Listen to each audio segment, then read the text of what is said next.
शिवोऽहम्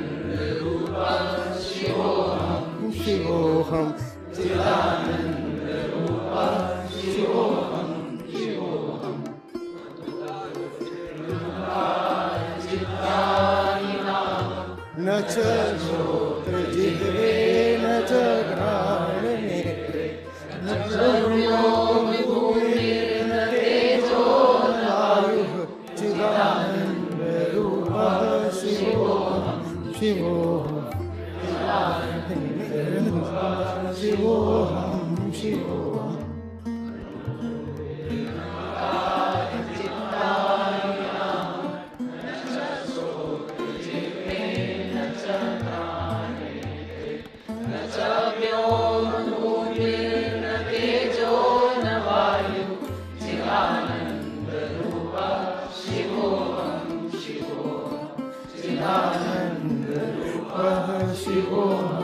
शिवोऽहम्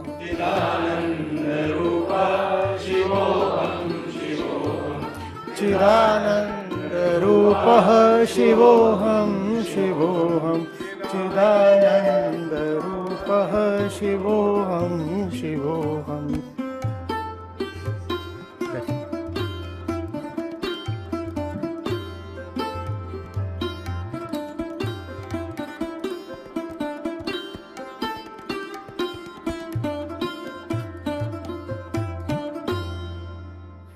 महाशिवरात्रि का पर्व है।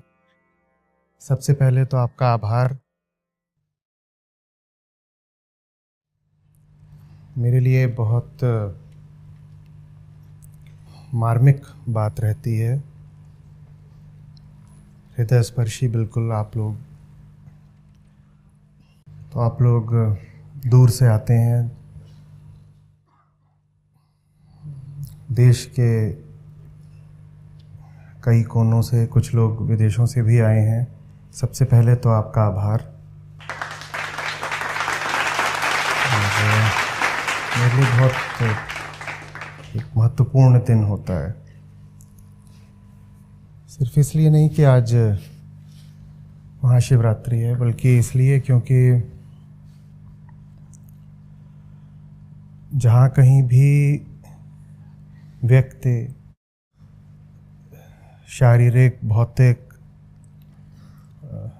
सांसारिक स्थितियों की, बाधाओं की परवाह करे बिना वो करे जो चिद स्वरूप है, जो चेतना सम्मत है, उसको ही शिवत्व कहते हैं। तो वास्तविक महाशिवरात्रि मात्र कोई एक विशेष दिन नहीं हो सकती जिस दिन हम अपनी स्थितियों को, तकलीफ़ों को, अड़चनों को लांघ कर चेतना का चुनाव करते हैं, एक ऊंचा निर्णय करते हैं, वही शिवत्व है। तो आपका यहाँ होना ही वास्तविक महाशिवरात्रि है। तो बाधाओं को लांघकर सिर्फ आप ही मुझ तक नहीं आते, मेरी भी बाधाएं हैं।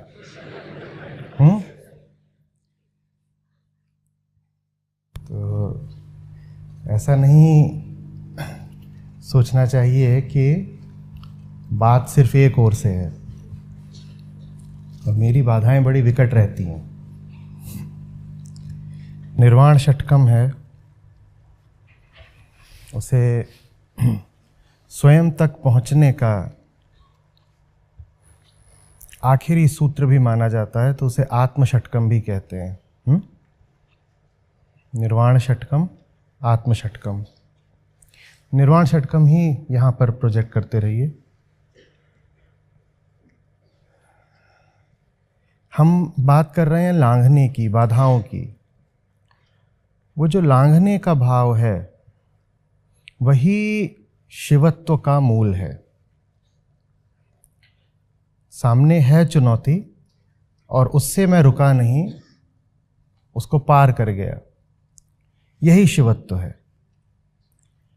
बाकी तो जो हमारी अवधारणाएं हैं, जो हमने रूप दिए हैं शिव को, शिव संबंधित हमारी जो कथाएं हैं, वो बस उसी मर्म का विस्तार मात्र हैं। तो निर्वाण षटकम का जो पहला ही श्लोक है, पहला ही छंद है, वो क्या करता है? वो नकारता है। किसको नकारता है? वो सब कुछ जो अनात्म है। इसीलिए निर्वाण षटकम को आत्मसूत्र या आत्म षटकम भी कहा जाता है। क्या क्या नकारना है? वो सब जो मैं नहीं हूं, वो सब जो मेरे रास्ते में बाधा है, वो सब जो मुझे बांध कर रोक कर रखता है, उसका नकार ही शिवत्व है। आज हम बहुत सारी बातें करेंगे, लंबा सत्र है, लेकिन हम जितनी भी बातें करें उनके मूल में शिवत्व होना चाहिए। अक्सर वो बात हमें दिखाई नहीं देती है, क्योंकि उत्तर एक रूप में हमारे सामने आता है, उसमें आवश्यक नहीं है कि हम शिव का उल्लेख करें ही। लेकिन जहाँ कहीं भी कोई व्यक्ति अपनी सीमाओं को चुनौती दे रहा है, शिवत्व वहीं है। तो आवश्यक है कि आज हम जितनी भी बातें करें उनमें एक चुनौती रहे। वही चुनौती जब ऊर्जा के साथ बोली जाती है तो हम कह देते हैं कि ललकार है, दहाड़ है। क्या कह रहे हैं? पहली ही बात, मनोबुद्धि अहंकार चित्तानि नाहम। अंतःकरण चतुष्टय होता है कि आप जिसको भीतर अनुभव करते हैं, अंतःकरण चतुष्टय, वो क्या होता है? तो उसमें मन बुद्धि चित्त अहंकार आते हैं। तो पहली चीज तो ये कि आपके भीतर जो कुछ भी अनुभव होता है, प्रतीत होता है, उसको बहुत महत्व नहीं देना है। मन बुद्धि चित्त अहंकार, इनको बहुत महत्व नहीं देना है। तो महत्व फिर किसको देना है? इनको हटाने के बाद एक शुद्धता बचती है। तो इनको हटाने के बाद मात्र एक शुद्धता बचती है, या बचनी चाहिए। हम में उस शुद्धता से प्रेम रहे, हम में उस शुद्धता से प्रेम रहे। यही शिवत्व का मूल है।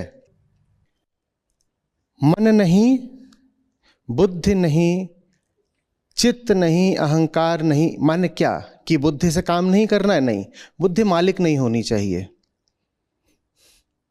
क्या अहम ये कह देने भर से हट जाएगा कि मन नहीं, बुद्धि नहीं, चित्त नहीं, अहंकार नहीं? अहम की जो प्राकृतिक वृत्तियां हैं वो मालिक नहीं होनी चाहिए। मन नहीं तो मन, अहम है तो मन होगा। पर अहम ने मन में जितने भी विषय बैठा रखे हैं, कोई भी विषय जो वास्तविक विषय है, जो सद विषय है, उससे अधिक महत्वपूर्ण नहीं होना चाहिए। ये पहली बात का अर्थ है। चारों बातें जो बोली गई अंतःकरण चतुष्टय में, उन सबसे ऊपर शुद्ध प्रेम आना चाहिए। शुद्ध प्रेम। मुझे शुद्ध प्रेम कहने की जरूरत नहीं है, प्रेम अपने आप में पर्याप्त है। पर शुद्ध कहने से एक बहुत महत्वपूर्ण बात का दोहराव हो जाता है कि प्रेम कामना नहीं है। आमतौर पर हम प्रेम को कामना से समानार्थी ले लेते हैं। तो शुद्ध प्रेम करके बस इतना ही कि कामना वाला प्रेम नहीं। कौन सा प्रेम? वो जो अहम का आत्मा के प्रति होता है, वो जो अहम का अपनी ही शुद्धता के प्रति होता है, वो मालिक रहे। फिर ये चारों उसके पीछे चल सकते हैं। कौन से चार? कौन से चार? मन बुद्धि। फिर ये चारों उपयोगी संसाधन हो जाते हैं। फिर ये सेवक कहिए तो सेवक, मित्र कहिए तो मित्र हो जाते हैं। इन्हें किसके पीछे चलना है? प्रेम के पीछे। वो प्रेम क्या है? मुझे बेहतर होना है, स्वयं के प्रति ही प्रेम। इसीलिए तो आत्मसूत्र या आत्म षटकम, स्वयं के प्रति ही प्रेम। हमारी पहली जिम्मेदारी किसके प्रति है? अब यहां भी जैसे मैंने कहा था कि शुद्ध प्रेम कहने की जरूरत नहीं, प्रेम ही पर्याप्त होना चाहिए था, वैसे ही मैंने पहली जिम्मेदारी सिर्फ इसलिए कहा है क्योंकि हम मानेंगे नहीं अगर हमसे कह दिया जाए कि एक ही जिम्मेदारी है, एक ही कर्तव्य है और वो अपने प्रति है, बाकी सारे कर्तव्य तो पूरे हो जाते हैं अपने आप अगर पहला पूरा हो जाए। जो पहला कर्तव्य है अपने ही प्रति अगर वो पूरा हो गया तो बाकी सब हो गए पूरे। ऐसा हो नहीं सकता कि कोई व्यक्ति आत्मस्थ है और उसके द्वारा उसके सभी ऊंचे सही सम्यक कर्तव्यों का निर्वाह न हो रहा हो, यह संभव नहीं है। तो मैंने कहा आपसे कि पहली जिम्मेदारी वास्तव में वो पहली नहीं है, वो एकमात्र है। मनुष्य की एकमात्र जिम्मेदारी, एकमेव कर्तव्य मात्र अपने प्रति होता है। और ये कह करके हम जो बाकी कर्तव्य हैं उनसे पिंड नहीं छुड़ा रहे, उनकी तिश्री नहीं कर रहे। हम कह रहे हैं अगर पहला कर्तव्य पूरा हो रहा है तभी बाकी सब के सही चुनाव की और सही निष्पादन की कोई संभावना बनती है। अगर मालिक ही ठीक नहीं है, अगर पहला प्रथम ही ठीक नहीं है, तो उसके पीछे पीछे आप जो भी कुछ कर रहे हैं, आप अपने आप को कितना भी श्रेय देते रहें कि आप कर्तव्यनिष्ठ हैं, आपने बहुत मेहनत करी है अपनी जिम्मेदारियां निभाने में, बात बनेगी नहीं। पहली ही चीज ठीक नहीं है। ऐसी बात है कि जैसे आपने गलत मंजिल चुन करके गलत रास्ता ले लिया हो, उसके बाद आप 50 बातें बता रहे हैं अपने पक्ष में, जैसे कि मैं बहुत संभाल के गाड़ी चलाता हूं, मैं सारे गड्ढे बजाता हूं, मैं किसी भी ट्रैफिक नियम का उल्लंघन नहीं करता हूं, मेरी माइलेज देखिए, कंपनी भी बोलती है कि 15 से ऊपर नहीं आएगी, मैं 18 की लाता हूं। आप कुछ भी बोल लीजिए, डिपर देता हूं, ज्यादा हॉर्न नहीं बजाता हूं, अपने पक्ष में आप जितनी भी बातें बोल लीजिए कि मैंने ये अच्छा करा, वो अच्छा करा, ये मेरी जिम्मेदारी थी, ये मेरा कर्तव्य था, ये मेरे नियम थे, मैंने सबका पालन करा। आपने करा होगा सब नियमों का, सब कर्तव्यों का पालन। आपने पहले ही कर्तव्य का पालन नहीं करा तो बाकी जितने पालन थे सब व्यर्थ हुए कि नहीं? हाँ। तो ये आम आदमी की जिंदगी होती है, ये आम संसारी की विडंबना होती है, इसी में उसका दुख है। वो मेहनत तो बहुत करता है, गाड़ी तो चल रही है ना, गाड़ी चल रही है, और गाड़ी चलाने में अपनी ओर से हम सावधानी भी बरत रहे हैं ना। कोई ऐसा नहीं है जिसके दिमाग पर कर्तव्य ना हो। बहुत महत्वपूर्ण शब्द है ये कर्तव्य, बहुत बार कहता हूं, सोच समझ के चुनना चाहिए। कोई ऐसा नहीं होता जिसके दिमाग पर कर्तव्य ना हो, कोई ऐसा नहीं होता जो श्रम ना कर रहा हो, कोई ऐसा नहीं होता जो कुछ पाने के लिए कुछ खो ना रहा हो। समय सब लगा रहे हैं, ऊर्जा सबकी जा रही है, कष्ट भी सभी भोग रहे हैं। तो हमें यह भाव आ जाता है कि इतना कुछ हम कर रहे हैं लेकिन जीवन ही हमारे प्रति अन्यायपूर्ण है, हम सब कुछ तो अपनी ओर से ठीक ही कर रहे हैं, फिर भी हमें दुख मिल रहा है, ये जिंदगी हमारे साथ नाइंसाफी कर रही है। ऐसी भावना आ जाती है ना। ये वैसी ही बिल्कुल भावना है कि सारे गड्ढे बचाकर चलाए, डिपर मारा, हॉर्न नहीं मारा, कभी भी जबरदस्ती लेन नहीं बदली, नियम कायदों को कभी तोड़ा नहीं, जितनी बातें सिखाई गई थी उनसे कभी डिगा नहीं, लेकिन उसके बाद भी मंजिल मिली नहीं। ये जिंदगी ही गड़बड़ है। तभी तो बुद्ध बोल गए थे कि दुख, पैदा होने का मतलब ही दुख है। नहीं, पैदा होने का मतलब दुख नहीं है। पैदा होने का अर्थ दुख हमारे लिए इसलिए हो गया है क्योंकि हम पहली ही चीज का सही चुनाव नहीं करते। जो पहली बात है निर्वाण षटकम के पहले छंद में वो यही है कि पहली चीज ठीक रखो, और इन चारों में से कोई भी पहला नहीं हो सकता। आपकी बुद्धि आपको कोई बात सुझा रही है, वो पहली नहीं हो सकती। बुद्धि कोई मालकिन है कि बुद्धि ने कोई बात बोली और आपने तर्क लगा लिया, बोले देखो बात तर्क सम्मत है इसलिए मैं मानूंगा, नहीं।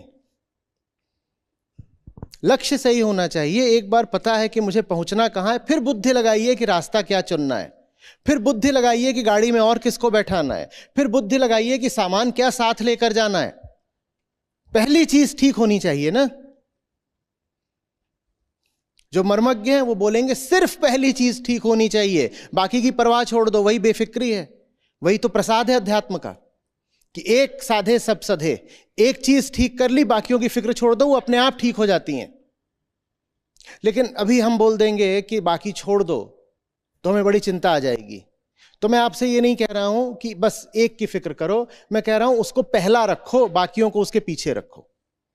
मैं आपसे कह रहा हूं आप 15 चीजों की फिक्र कर लीजिए, सांत्वना, कोई समस्या नहीं है। जो भी 15 चीजें हैं जिंदगी में, आप सबको अपना समय दे दीजिए, ऊर्जा दे दीजिए, अपनी सब जिम्मेदारियों का पालन कर लीजिए, लेकिन पहला इनमें से किसी को मत रखिए।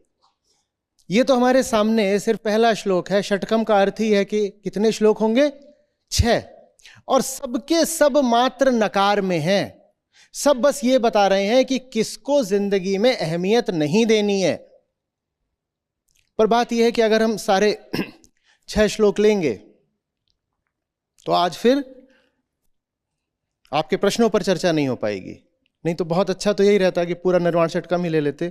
खैर वो पहले उस पर बात करी हुई है और वो सब प्रकाशित भी है, तो वहाँ देखा जा सकता है।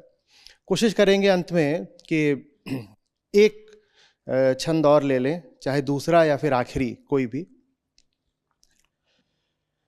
तो आखिरी शायद ज़्यादा उचित रहेगा, क्योंकि उसमें फिर सकार की भाषा में बताया भी है, अहम निर्विकल्पो निराकार रूपो, कि मैं हूं कौन। बाकी तो सब जगह बस नकार ही नकार है।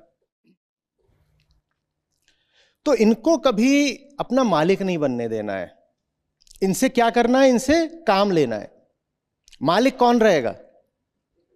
हाँ, मेरी शुद्धता, मेरी शुद्धता।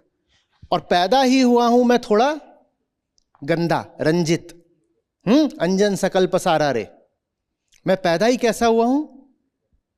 थोड़ा गंदा। तो मुझे एक ही काम करना है जीवन में कि जिधर शुद्धता हो उधर बढ़ते रहना है।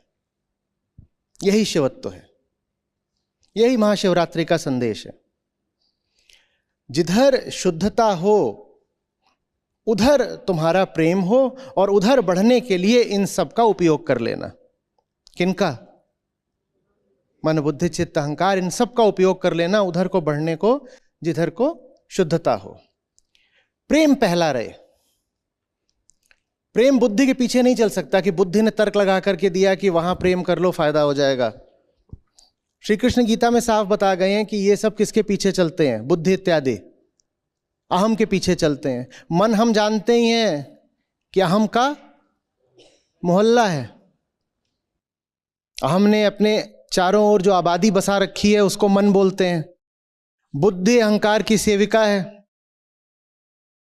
चित्त में वही सब रहता है जो अहंकार को प्रिय होता है। तो ये भले ही 4 यहां लिखे हुए हैं, ये वास्तव में चारों क्या हैं? एक। तो इनमें से किसी का भी अनुगमन करना माने अहंकार का ही अनुगमन करना। बाकी 3, इस 4 में से बाकी 3 तो अहंकार के ही पीछे पीछे हैं। इनके पीछे नहीं चलना है, अपनी प्रकृति के पीछे नहीं चलना है, अपनी बेहोशी के पीछे नहीं चलना है।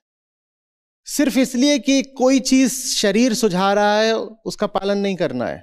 सिर्फ इसलिए कि कोई चीज समाज से और परंपरा से आ रही है वो आपका कर्तव्य नहीं बन जाती। आपका कर्तव्य आपका प्रेम है। प्रेम ही प्रथम कर्तव्य है। मैं झिझक रहा हूं कहते हुए कि प्रेम ही एकमात्र कर्तव्य है, तो आप प्रथम लिखो। प्रेम ही प्रथम कर्तव्य है, और वो कर्तव्य अगर पूरा हो रहा है तो बाकी सब अपने आप हो जाता है। श्रोत्र जिह्वा घ्राण नेत्र, न च श्रोत्र जिह्वे न च घ्राण नेत्रे। न ये हूं न इनका विषय हूं, इनमें से किसी के साथ भी मेरा तादात्म्य नहीं है। जो कुछ भी प्रतीत हो सकता है वो मेरे लिए बहुत भारी नहीं हो सकता। जो कुछ भी अनुभव के क्षेत्र में आता है वो मेरी आत्मा नहीं हो सकता। जो कुछ भी दिखाई दे रहा है अच्छी बात है, दिखाई दे रहा है बढ़िया है, लेकिन ये सब कुछ अपने आप में एक अंत नहीं है। ये सब कुछ अपने आप में अधिक से अधिक साधन है, माध्यम है। कुछ दिखाई दे रहा है, कहीं पर कोई गाड़ी खड़ी हुई है, गाड़ी अपने आप में अंत नहीं हो सकती। आप गाड़ी खरीदने जाते हैं, थोड़ा विचार करिएगा, होना तो ये चाहिए ना कि हम सोचें कि हमारी असली आवश्यकता क्या है और उसके हिसाब से हम गाड़ी का चयन करें। हमें पता होना चाहिए हमारी मंजिल क्या है, उसके हिसाब से जीवन में गाड़ी आनी चाहिए, ऐसा ही होना चाहिए ना। लेकिन उस पल को याद करिए जब आप शोरूम में खड़े होते हैं और सामने एक चमचमाता नया मॉडल होता है, उस वक्त मन पर क्या छाया होता है, ईमानदारी से बताइएगा, मॉडल या मंजिल? यही समस्या है, मॉडल मंजिल पर हावी हो जाता है, जबकि मंजिल को निर्धारित करना चाहिए कि जीवन में मॉडल कौन सा आएगा। वो गाड़ी कुछ भी हो सकती है, वो गाड़ी जीवन के तमाम निर्णय हो सकते हैं, वो गाड़ी नौकरी हो सकती है, वो गाड़ी तमाम तरह के चुनाव हो सकते हैं, वो गाड़ी स्त्री पुरुष हो सकती है। मुझे मंजिल पता हो तो मैं मॉडल चुनूं ना। मुझे अधिक से अधिक, मैं जहां रहता हूं वहां से 2 किलोमीटर ही दूर जाना होता है, एक शहर से दूसरे शहर में कभी जाता ही नहीं, और मैं जाकर के गाड़ी चुन रहा हूं लॉन्ग डिस्टेंस क्रूजर। क्यों? क्योंकि वो कैसी दिख रही है? आकर्षक दिख रही है, या कि लोगों ने बोल दिया कि जिंदगी सफल तभी है जब ये लॉन्ग डिस्टेंस क्रूजर तुम्हारे घर में आएगी। मैं भूल ही गया मेरी मंजिल क्या है, मैं भूल ही गया मैं कौन हूं, मुझे चाहिए क्या। मुझ पर क्या हावी हो गया? मुझ पर क्या हावी हो गया? मॉडल हावी हो गया। मॉडल हावी ना हो, जो आपके कान में बातें गई वो आप बहुत हावी ना हो, उसके लिए कहा जा रहा है न च श्रोत्र जिह्वे। श्रोत्र माने कान, जिह्वा माने, और घ्राण नेत्रे, आंखों से वो दिखाई दे रहा है मॉडल, वो बहुत बड़ी बात नहीं हो जानी चाहिए। ये नहीं कहा जा रहा कि आप गाड़ी खरीदिए ही मत, लेकिन पहले क्या आएगा? पहले मंजिल आएगी, मंजिल से तय होगा कि मॉडल कौन सा घर आएगा। फिर याद करिए जब आप खड़े होते हैं किसी बहुत चकाचौंध भरी चमचमाती चीज के सामने, विषय के समक्ष, तो मंजिल उस वक्त याद रह जाती है क्या? ये कितनी अजीब बात है कि जिसको जीवन में आना चाहिए था आपको मंजिल की तरफ ले जाने के लिए, वही आपके जीवन में आकर आपको मंजिल से विमुख कर देता है। मॉडल किस लिए है गाड़ी का? कि जीवन में आए और आपको मंजिल की तरफ ले जाए, मॉडल इसलिए है ना। लेकिन जब आप मॉडल के सामने खड़े होते हैं, वो क्षण होता है जब आपको मंजिल बिल्कुल याद नहीं रह जाती। तो आपको मंजिल से ही किसने दूर कर दिया? मॉडल ने, जबकि मॉडल होना चाहिए था मंजिल की तरफ ले जाने के लिए। तो इसलिए मना करा जा रहा है। ये बात थोड़ी है कि नाक बंद कर लो, मुंह बंद कर लो, कान बंद कर लो। नाक, आंख, कान सब बंद कर लोगे तो वो जो सामने गाड़ी खड़ी है उसको चलाओगे भी कैसे? इनको बंद करने की बात नहीं हो रही है। लोग सोचते हैं कि ये वैराग्य का सूत्र है। ये वैराग्य का सूत्र नहीं है, चेतना का सूत्र है, प्रेम का सूत्र है। निर्वाण षटकम को वैराग्य से जोड़कर हम लोगों को शिव से दूर कर देते हैं। शिवत्व का तो अर्थ ही है प्रेम। मंजिल दिल में लिए आंखों से मॉडल को देखता हूं, क्या? फिर आंखें जो भी देखेंगी ठीक है, मॉडल आंखों से दिखे, दिल में तो मंजिल ही होनी चाहिए। उसी मंजिल का नाम शिव है।